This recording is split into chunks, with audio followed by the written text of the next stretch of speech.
Most Muslims live far better lives than their prophet lived, but since they know next to nothing about their prophet, they think that their prophet lived a far better life than they're living. The result is that they constantly condemn their own prophet without realizing it. Let's look at an example. A few hours ago, I posted a video titled, "The Biggest Obstacle to Reaching Muslims Is," and here we have a Muslim response to my video.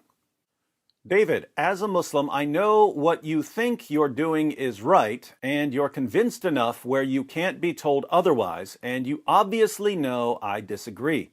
But from the bottom of my heart, I sincerely hope Allah guides you to the straight path.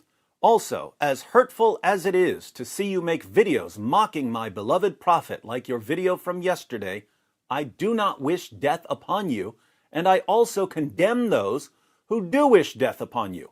As a word of advice, just be respectful, man. Well, Brisk, I'm afraid that's a no-go on the being respectful part, because I know you're referring to being respectful towards your religion. I'm pretty respectful towards people. Ideologies that oppress people, not so much. But what I find interesting, Brisk, is that you actually agree with me. You just don't know it. But you're about to know it, all thanks to me. Notice what you said. I do not wish death upon you. That's nice. And I also condemn those who do wish death upon you. You condemn those who wish death upon me. If someone says, David makes satirical videos about Muhammad, so he needs to die, you condemn that person. But he's not the only person you've condemned, Brisk. Welcome to the D. Wood School of Islamic Instruction, where you just got a scholarship. When Muhammad took Mecca, he gave his followers a list of people who were to be killed even if they were found hiding beneath the curtains of the Kaaba. Let's read about 3 of them in Ibn Ishaq, pages 550 to 551. Another was Abdullah ibn Khattal of Banu Taym ibn Ghalib. He had become a Muslim, and the apostles sent him to collect the poor tax in company with one of the Ansar. He had with him a freed slave who served him. He was a Muslim. When they halted, he ordered the latter to kill a goat for him and prepare some food, and went to sleep. When he woke up, the man had done nothing, so he attacked and killed him and apostatized. He had 2 singing girls, Fartana and her friend, who used to sing satirical songs about the apostle, so he ordered that they should be killed with him. Think about this, Brisk.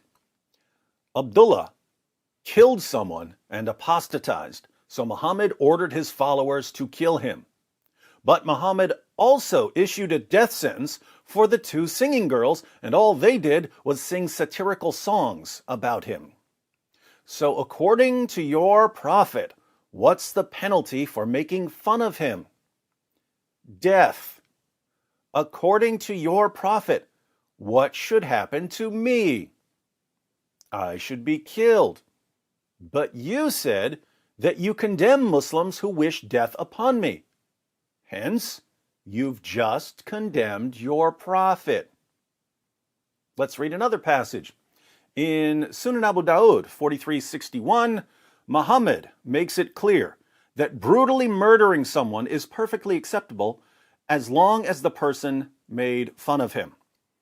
It was narrated that Ikramah said, Ibn Abbas told us that a blind man had a female slave who had borne him a child who reviled the Prophet and disparaged him, and he told her not to do that, but she did not stop, and he rebuked her, but she paid no heed.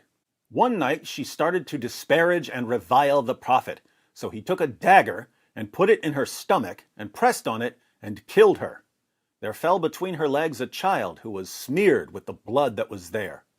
The next morning mention of that was made to the Prophet, and he assembled the people and said, By Allah, I adjure the man who did this to stand up.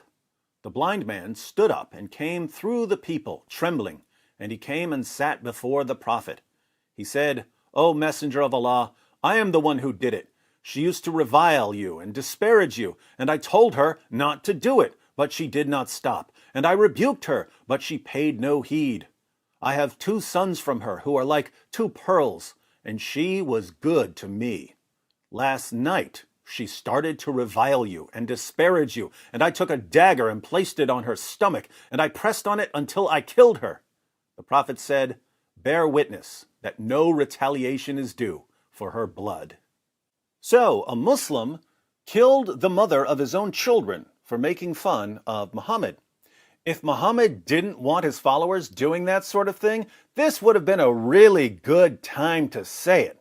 Instead, Muhammad said that there was to be no retaliation against the man for slaughtering the mother of his own children. Muhammad didn't condemn a man for killing the mother of his own children. Why? Because the man killed her for making fun of Muhammad. But you've condemned the man, just as you've condemned your prophet. What do you think Allah would say about you, condemning your own prophet?